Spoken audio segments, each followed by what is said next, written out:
এই শীতে এবং গরমে মুখে স্বাদ ফিরিয়ে আনবে পুঁটি মাছের ভর্তা। হ্যালো এভরিওয়ান, আসসালামু আলাইকুম।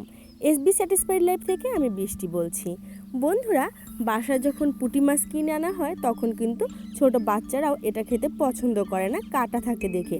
কিন্তু আজকে আমি যে রেসিপিটা তোমাদের সাথে শেয়ার করব, এটা বানালে ছোট বাচ্চা বড় থেকে বয়স্ক সবাই কিন্তু ভীষণ পছন্দ করবে।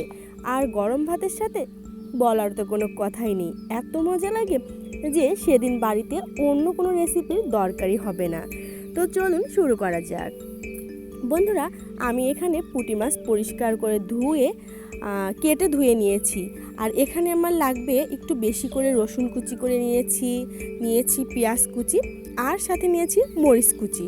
মরিচটা এরকম গোল গোল করে কাটারই চেষ্টা করবেন। আর বন্ধুরা, যেহেতু বাসায় বাচ্চারাও থাকে, তো বাচ্চাদের হিসাবে একটু ঝালটা কম করে নেবেন। যেহেতু আমরা বাড়িতে এখন বড়রা খাবো, এজন্য ঝালের পরিমাণটা একটু বেশি দিয়েছি। বড়দের কিন্তু ঝালটা একটু বেশিই পছন্দ এই যে বাটাবাটি ভর্তাগুলোতে। তো বন্ধুরা, চুলায় চলে গেলাম, এখানে পরিমাণ মতো তেল দিয়ে দিলাম। তার আগে ছোট্ট একটা রিকোয়েস্ট থাকবে সবার কাছে, যারা নতুন ভিজিট করছো চ্যানেলটা দয়া করে সাবস্ক্রাইব করে দিও, আর একটা লাইক দিয়ে কন্টিনিউ ভিডিওটা দেখতে থাকো।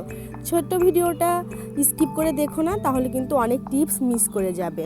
তো তেলটা গরম হয়ে আসতেই আমি এখানে পেঁয়াজ কুচি, রসুন কুচি, কেটে রাখা মরিচ কুচিগুলো দিয়ে দিলাম। ভালো করে নেড়ে চেড়ে এটা ভেজে নিব।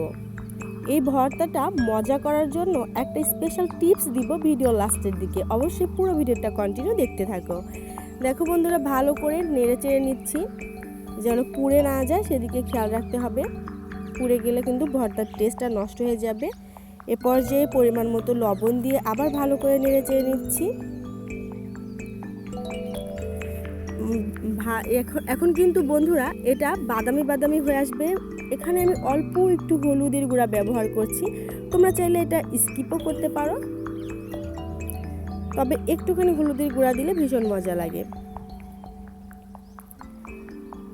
হালকা বাদামি হয়ে আসতেই পুঁটি মাছগুলো কিন্তু দিয়ে দিলাম। এবার ভালো করে নেড়ে চেড়ে নিব।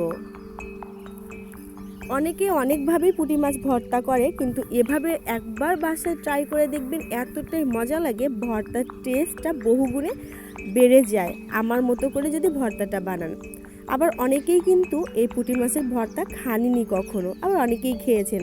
তবে যারা আজকে প্রথম দেখছেন, অবশ্যই বাসায় একবার হলেও ট্রাই করবেন। ভালো লাগলে অবশ্যই কমেন্টে আমাকে জানাবেন।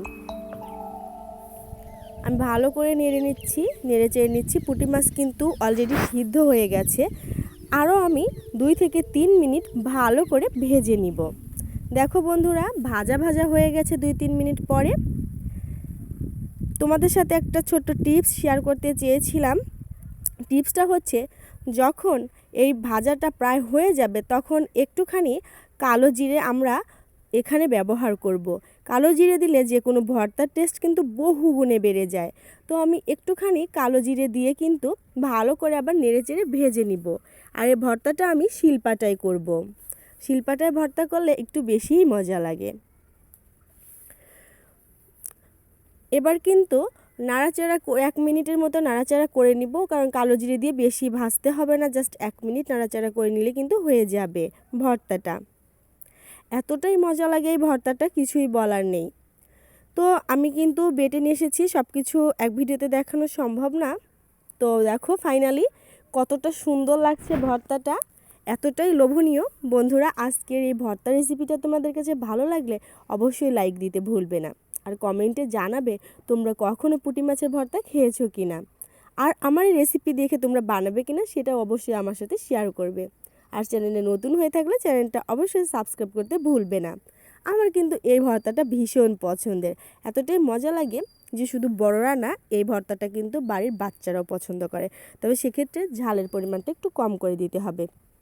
দেখা যায় ছোট বাচ্চারা ছোট মাছ কিন্তু খেতে চায় না কাটার কারণে, কিন্তু এভাবে যদি পুঁটি মাছের মতো যে কোনো ছোট মাছই এভাবে ভর্তা করা হয়, ভীষণ মজা লাগে। সেম প্রসেসে কিন্তু ভর্তা করা যাবে।